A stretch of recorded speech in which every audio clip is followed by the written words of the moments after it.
క్రీస్తులు. ప్రార్థన. మహాపరిశుద్ధుడా, కృపగలిగిన దేవా, నీ ఘన పరిశుద్ధ నామం బట్టి ప్రార్థన చేస్తుంటున్నాను. మహోన్నతుడైన దేవానికి స్తోత్రాలు. ఈ యొక్క శ్రేష్టమైన సమయంలో నీ పాద సన్నిధిలో ప్రార్థన చేస్తుంటున్నాను. మా పక్షంగా మా మొర వినమని, మాతో కూడా ఉండమని ప్రార్థన చేస్తుంటున్నాను. అయ్యా, ఈ ఉదయకాల సమయంలో తండ్రి మాకు తోడై ఉండండి, మా ప్రార్థన ఆలకించండి, నీ వాక్యం ద్వారా మాతో మాట్లాడండి. నిన్ను ఆరాధిస్తుండగా తండ్రి, ఆరాధనలో ప్రభాసం గురించి ఆ పక్షంగా నీ కార్యాలు జరిగించమని, ఈ ఉదయం ప్రభా మాతో కూడా ఉండమని, బలమైన నీ కార్యం పట్ల జరిగించమని యేసు మహాపరిశుద్ధ నామములో వేడుకుంటున్నాను తండ్రి. ఆమేన్.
కష్టాలకు కాచి వేసిన శోకాల గుండెను చీల్చి వేసిన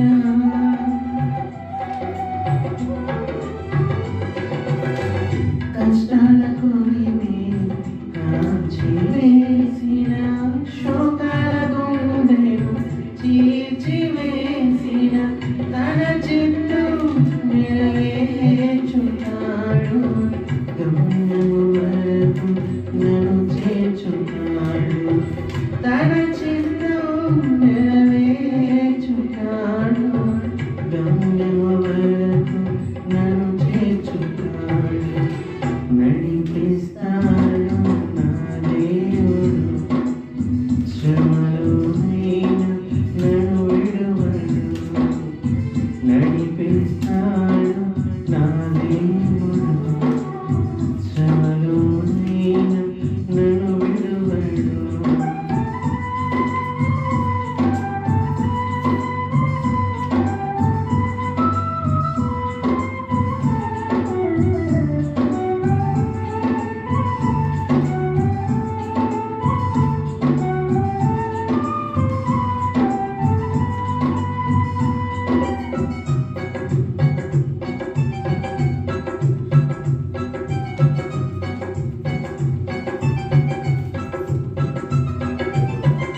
నాకున్న కనివే కరిగిపోయిన నాకున్న బలిమి కరిగిపోయిన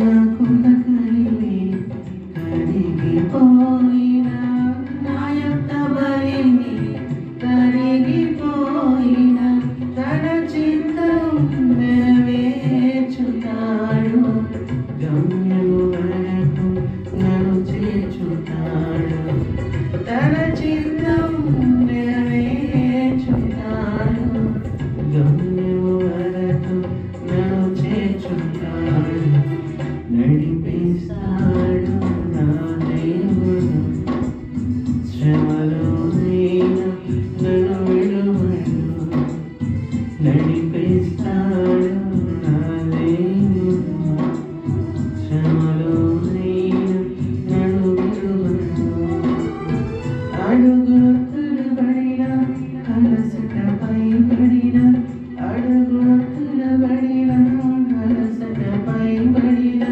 చేయి పట్టి వెన్ను తట్టి చక్కని ఆలోచన చెప్పి చేయి పట్టి వెన్ను తట్టి చక్కని ఆలోచన చెప్పి నడిపిస్తాడు నా దేవుడు శ్రమలోనైనా నన్ను విడువడు నడిపిస్తాడు నా దేవుడు శ్రమలోనైనా నన్ను విడువడు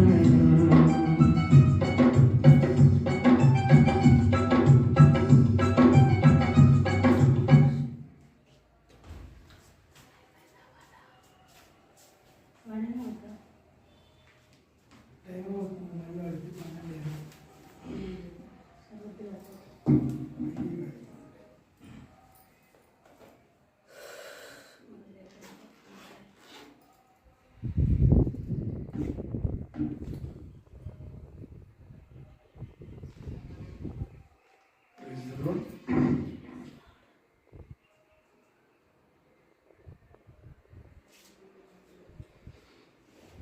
పరిశుద్ధ గ్రంథం నుండి కొన్ని మాటలు మనం ధ్యానించాలనుకుంటాం. యెషయా గ్రంథం 9వ అధ్యాయం 6వ వచనాన్ని ధ్యానం చేస్తాం. యెషయా గ్రంథం 9వ అధ్యాయం 6వ వచనం.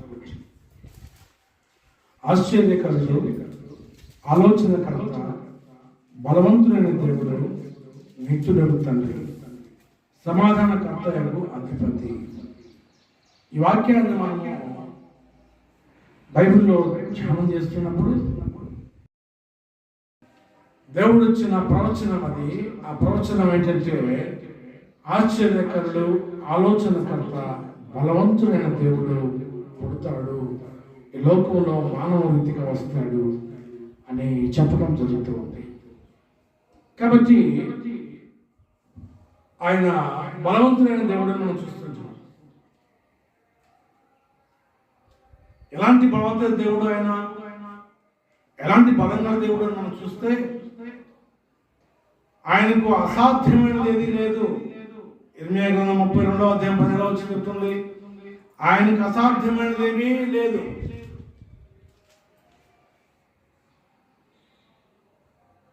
ఆయనకు అసాధ్యమైనవి లేని కార్యాలు చూస్తూ ఉన్నాం. ఎందుకు అసాధ్యమైనది లేదు? ఆకాశం భూమిని సృష్టించిన దేవుడికి ఏ కార్యము అసాధ్యము కాదు.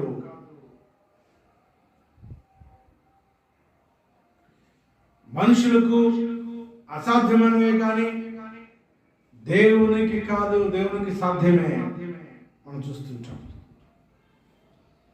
అలాగే మన సమస్య చిన్నదా పెద్దదా, మన సమస్యలు ఎన్నో ఇబ్బందులతో మనము ఎదుగులతో పోరాడుతూ కొట్లాడుతూ మాట్లాడుతున్నటువంటి మన సమస్యల కంటే కూడా దేవుడు గొప్పవాడుగా ఉన్నాడు. ఆయన బలవంతుడైన దేవుడు. ఆయనకు అసాధ్యమైనది ఏదీ లేదు.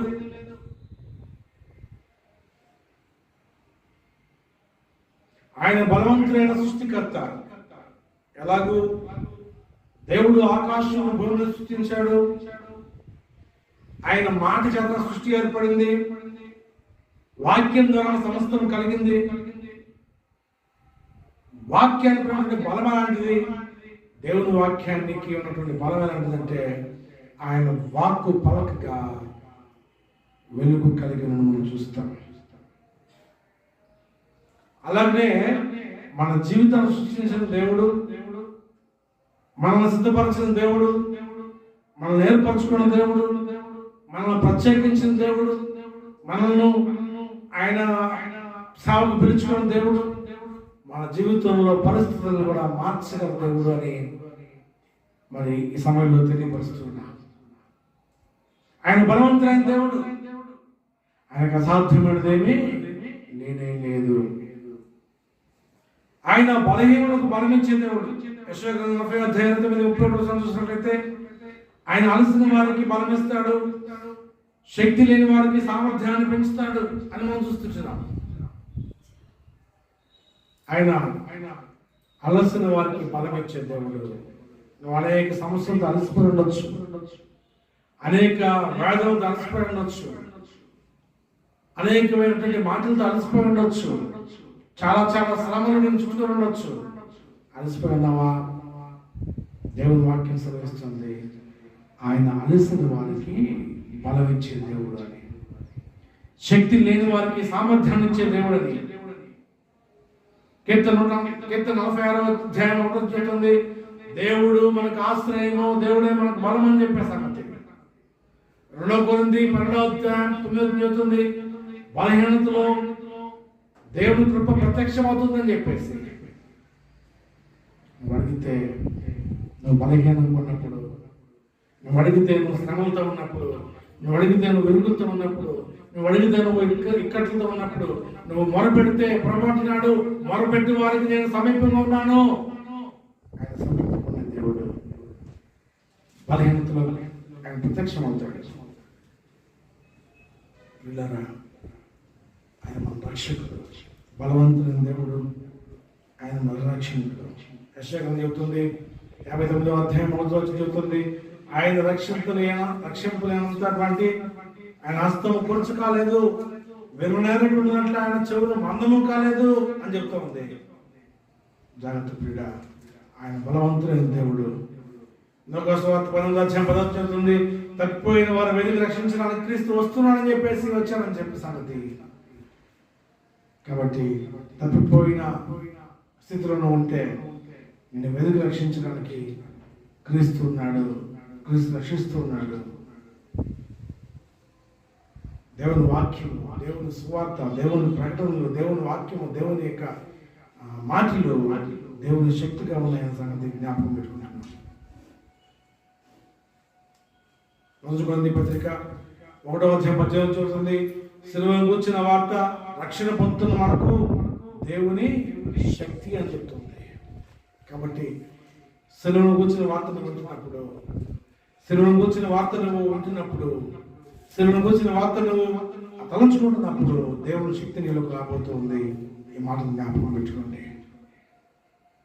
ఎందుకు ఆయన బలవంతులయ్యాడంటే ఆయన శిలువలో మరణించడం ద్వారాను, ఆయన శిలువలో యజ్ఞం చేయడం ద్వారాను, ఆయన శిలువ మరణం పొందడం ద్వారాను, ఆ తదుపరి ఆయన సమాధిని చాలడం ద్వారాను, సమాధిని జయించి మృత్యుంజయుడిగా లేవడం ద్వారాను ఆయన బలవంతుడై ఉన్నాడు. ఆయన సమాధిని జయించిన వాడు, ఆయన మృత్యువును జయించిన వాడు, మరణపు ముళ్ళును విరిచిన వాడు, సాతానును పడగొట్టిన వాడు, సాతాను సంఖ్యను తెంపిన వాడు, పాతాళంలో తాళం చెవులు మరి బంధించి మరి పరలోకానికి పైకి ఎక్కి వెళ్ళడానికి ఆయన మార్గాన్ని సిద్ధపరిచిన వాడు, ఆయన బలవంతుడు ఏం దేవుడు అంటున్నాడు. వీళ్ళరా మనం యేసుక్రీస్తులో మనం చూసినట్లయితే యేసుక్రీస్తులో ఈ యెషయా గ్రంథం 9:6 వచ్చే ప్రవచనము బలవంతుని దేవుని గురించి చెప్తున్న మాట ఏంటంటే ఆయన ఇమ్మానుయేలు దేవుడు మనతో కూడా ఉన్నాడు. ఆయన మనతో ఉన్నాడు. ఆయన మనతో ఉండి ఏం చెప్తా అంటే యేసు మనము యేసు ద్వారా దేవునితో అనుసంధానం తరచబడుతున్నాం. దేవునితో యేసు ప్రభు ద్వారా మనము అనుసంధానాన్ని కలిగి ఉంటున్నాం. దేవుడు మనతో ఉన్నాడు. ఎవరి ద్వారాను? దేవునితో మనతో ఎవరి ద్వారా ఉన్నాడు? కేవలము దేవుడు మనతో ఉన్న ఉద్దేశం యేసు ప్రభు ద్వారా మాత్రమే మనతో ఉన్నాడు. ఆయన మనకు ఒంటరిగా ఉన్నాడు. ఆయన మనకు మార్గంలో ఉన్నాడు. యేసు అంటున్నాడు, నేనే మార్గమును సత్యమును జీవమైన సంగతి చెప్తున్నాడు. పరలోకానికి మార్గం వేస్తే, దేవుని దగ్గరికి మార్గం వేస్తే, కాబట్టి యేసు ద్వారా మనము దేవుణ్ణి అనుసంధానించబడుతున్నాము. యేసు ద్వారా మనం చూసినట్లయితే క్రీస్తు దేవుని మహిమకు ప్రకాశమైనాడు. ఆయన స్వభావంకు ప్రతిరూపంగా ఉన్నాడు. వీళ్ళగా యేసు కేవలం బోధకుడు మాత్రమే కాదు, దేవుని యొక్క అధికారాన్ని, దేవుని మహిమను ఆయనలో ప్రత్యక్షపరచుకుంటున్న వాడు యేసు. కాబట్టి ఆయన బలవంతుడైన దేవుడు. ఇంకా మాట చూసుకుని మనము అరవైకి వెళ్దాం. బలవంతుడైన దేవుడు మన పక్షంగా యుద్ధం చేయడానికి ఆయన సిద్ధపడుతున్నాడు. సహజంగా మనము లోకంలో ఉన్న స్నేహితులు చూస్తే, ఒక స్నేహితుడు మీద ఇంకో స్నేహితుడు, లేకపోతే ఒక స్నేహితుడిని ఎవరైనా వేరే వాళ్ళు ఇబ్బంది కలిగిస్తే తన స్నేహితుడు వాళ్ళ దగ్గరికి వెళ్తాడు, వాళ్ళ మీదకి వెళ్తాడు యుద్ధానికి. అలాగనే ఆయన ఇజ్రాయేల్ కోసం యుద్ధం చేస్తాడు. దినవృత్తాంతంలో మనం 25 చూస్తే యుద్ధం మీది కాదు యెహోవాదే అని చెప్పిన దేవుడు. యుద్ధం మీది కాదు. నా ప్రియ సహోదరులారా, మీరు సమస్యలతోటి, శోధనలతోటి, సాతానంతోటి అనేకమైనటువంటి యుద్ధ వాతావరణం కలిగి ఉన్నా, మీకు అనేకమైన శ్రమలు కలిగి ఉన్నారా, మీరు అనేకమైనటువంటి వ్యాధులు కలిగి ఉన్నారా, మీరు అనేకమైనటువంటి డిస్టర్బెన్స్ కలిగి ఉన్నారా, మీరు ఈ మధ్యాహ్నం దేవుని నామములో ప్రార్థన చేస్తుంటున్నారు. యుద్ధం మీది కాదు, మీ పక్షంగా పోరాడేవాడు దేవుడు. దావీదు అంటాడు, యెహోవా నా కొండ, నా కోట, నన్ను విడిపించువాడు ఆయనే. అటువంటి శక్తి గల దేవుడు, అటువంటి శక్తి గల దేవుడు మేము ఆధారపడేవాళ్ళు ఉంటాం. ఆయన విడిపించడానికి సిద్ధంగా ఉన్నాడు. బలమైన దేవుడు, శక్తి గల దేవుడు, అనంత బల సంపూర్ణుడు. ఆయనంట మన కొరకు యుద్ధం చేస్తానికి సిద్ధంగా ఉన్నారంట. యుద్ధమే కాదు, నీ కొరకు ప్రాణం పెట్టిన దేవుడు, నీ కొరకు రక్తం కార్చిన దేవుడు, నీ పాపము నా పాపము నిమిత్తము ఆయన శాపగ్రాహిగా శిలువనెక్కాడు, శిలువ మరణం పొందాడు. శిలువలో మరి చూసినట్లయితే ఆయన మరణం పొందినంతగా చివరి రక్తం బొట్టులంత రక్తాన్ని కార్చాడు. తద్వారా నీకు నాకు మృత్యువు అంటే రెండవ మరణాన్ని తొలగించాడు, నరకాగ్ని తొలగించాడు, శాపాన్ని తొలగించాడు. కాబట్టి ఈ మధ్యాహ్న వేళ సమయంలో మన శాపాన్ని, మన నరకాన్ని తొలగించిన మన ప్రభు అయిన బలమైన దేవునికి మనం స్తుతి యాగం చేసేవాళ్ళుకుంటాం. రండి ఆరాధించి కీర్తించేవాళ్ళుకుంటాం.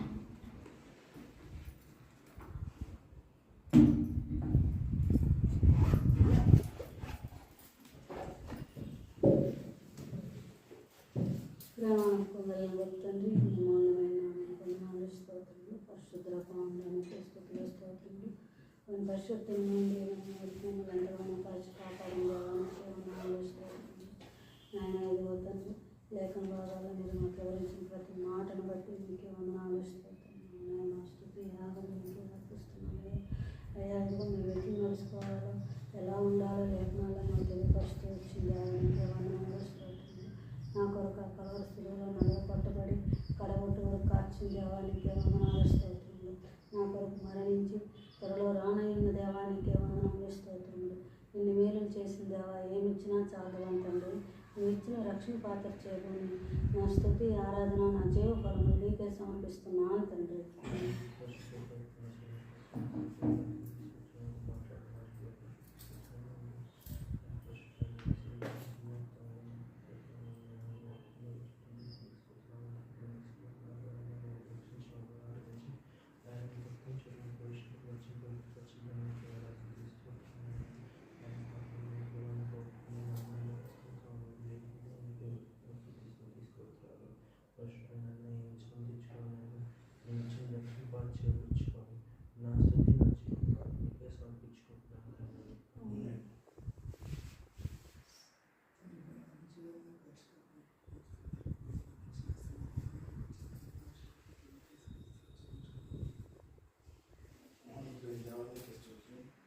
నా విషయం యుద్ధం చేయ దేవానికి స్తోత్రం.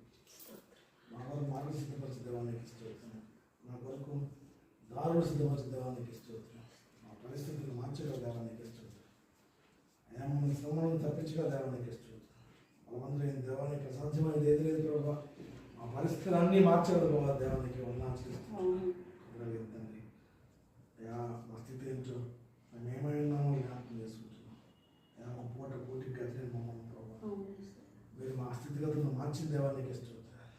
సైకిల్ కూడా గతిని మమ్మల్ని ప్రభావ అనేకమైన కార్లు వాటిలో ఇచ్చినట్టుగా నేను ఆచరిస్తున్నాను. అయ్యా మా స్థితిగతులు మార్చండి. అయ్యా అయ్యా మరి ఏ స్థితిలో ప్రభు మేము ఉన్నామో మరి ఆ పరిస్థితుల్లో నేను జ్ఞాపకం చేసుకుంటున్నాను తండ్రి. మా పక్షంగా సిద్ధపరచబోతున్న మేలుని బట్టి నీకు అనిపిస్తున్నాను. అయ్యా ఈ రోజు సంఘాల బట్టి నీకు అనిపిస్తున్నాను. అయ్యా మా తిరిగి బలపరచబోతున్న దేవానికి వందనాలు చూపించి దర్శించి అమలు చేస్తున్న గ్రామం బట్టి నీకు వందనాలు తెలుసుకుంటూ మా పట్ల నువ్వు ఎన్ని మేలు చేస్తుంది